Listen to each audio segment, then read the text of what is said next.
Appreciate everybody taking the time to be here this afternoon.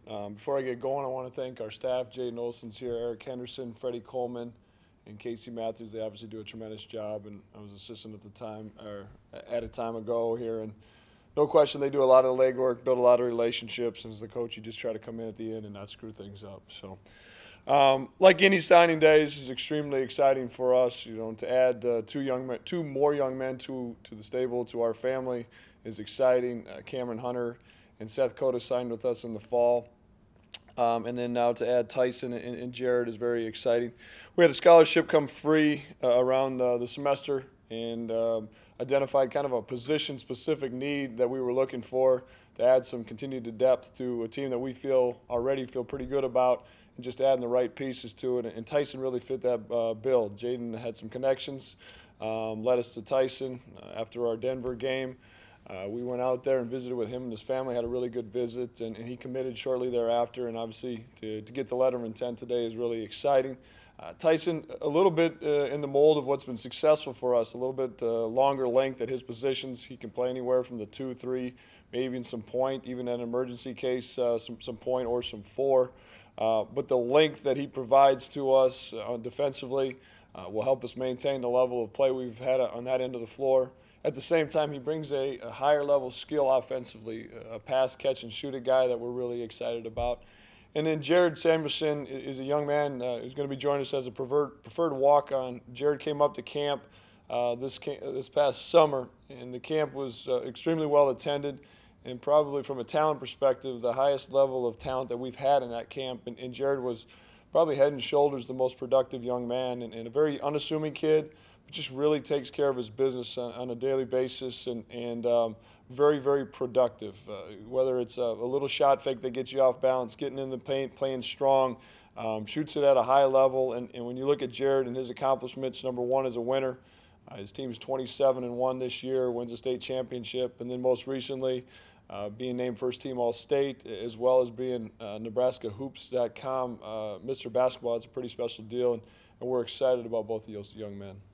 How much did opening up a new building this fall really help with those recruits and getting them here? I certainly don't think it hurts anything, but I want to make it clear, we don't want anybody coming just for the bricks and mortar part about it.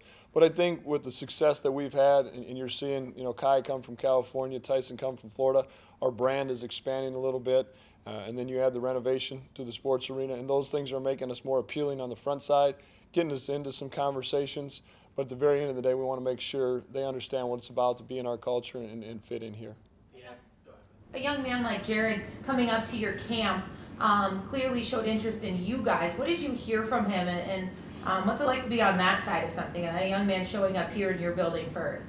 Absolutely, and again, that's one where, the assistants did a good job of getting him here. I knew hardly anything about the young man, and after that first night, I'm singling him out to the whole camp. Just the way he approached things, the way he went about his business, and focus on the little details that made him successful. And anytime you have success and you can, that helps, because it's attracting a bigger pool of talent. And football talks about it all the time. It's been very successful for us, and hopefully it's a great recruiting tool, because to have those young men on your campus and actually you can see them play is one thing, but to hang around them in the cafeterias and in the dorms and all those things is a big part, because that's what we really pride ourselves on, is our culture. You mentioned Jared was going to come on as a walk-on. He's got a long list of accolades here. Why do maybe you or even your staff feel like he might have been a little bit overlooked? That's a great question, and to be quite frank, Ross, I'm not even really interested in that.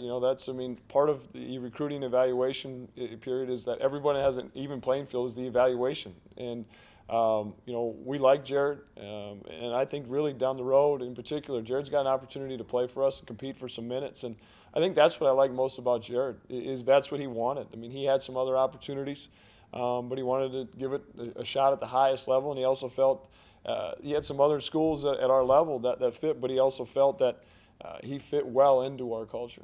Both of these guys, or maybe one or the other, have a shot at minutes next year?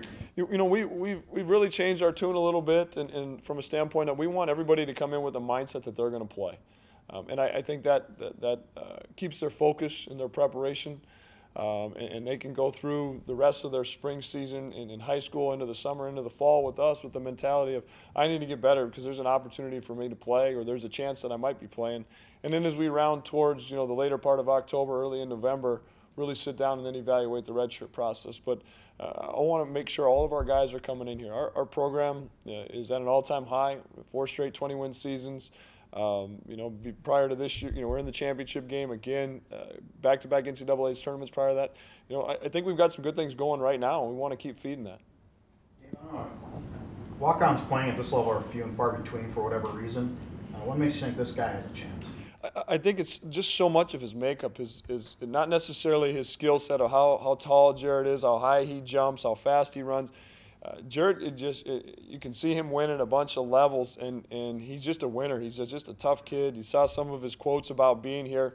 He's really not interested in what happens to him. It's helping, doing what we as a coaching staff ask him to do, doing what he can for his teammates to help us put him in position to win. And I think there's only one ball on the court, and only one guy's going to be able to shoot it at a particular time, and so you need some team guys that understand their role, and I really feel like Jared is a guy that just epitomizes, a winner. Florida's a very talent-rich basketball state. Is there a sense of, hey, we had success getting Tyson here, we can go back there and get guys? Yeah, when I stood up here almost 2 years ago to the date now as the coach and talked about our recruiting base, we wanted to keep it as much upper Midwest as possible and recruit like we play, inside out. And that's still always going to be where we butter our bread. But at the same time, my mind and my eyes were opened a little bit when we went outside the box a little bit with Kai, a young man from California, and then not on top of that, Kai had success in the way he finished the year, and so was more apt to branch out a little bit. And I think, again, we're always going to stay tight as we can, but when you have a specific need and you have some contacts and you can still do your homework and find out the character and integrity that they come with, what type of student they are, and if they're really going to fit our culture, been open to it. And if that leads us down that path because of the doors Tyson's opened and Tampa Prep and his AAU program, great. But again, I want to make it clear that we want to recruit inside out, and if we branch out, that we're very comfortable with that and becoming more and more comfortable with it. How did you come across a guy like Tyson, being that he's from Florida? How did that sort of start the recruiting process? Yeah, I think in this profession, like probably most professions, there's relationships, there's contacts all over, and Coach Olson's been a tremendous asset for us. He's got relationships and contacts with different people, and again, when we had the scholarship free up, we were pretty specific in what we were looking for, and so you start putting some feelers out there to some people that that you trust, that you have a little bit of relationship with, and they can identify a few people, and then you go down there and you start building and cultivating the relationship yourself.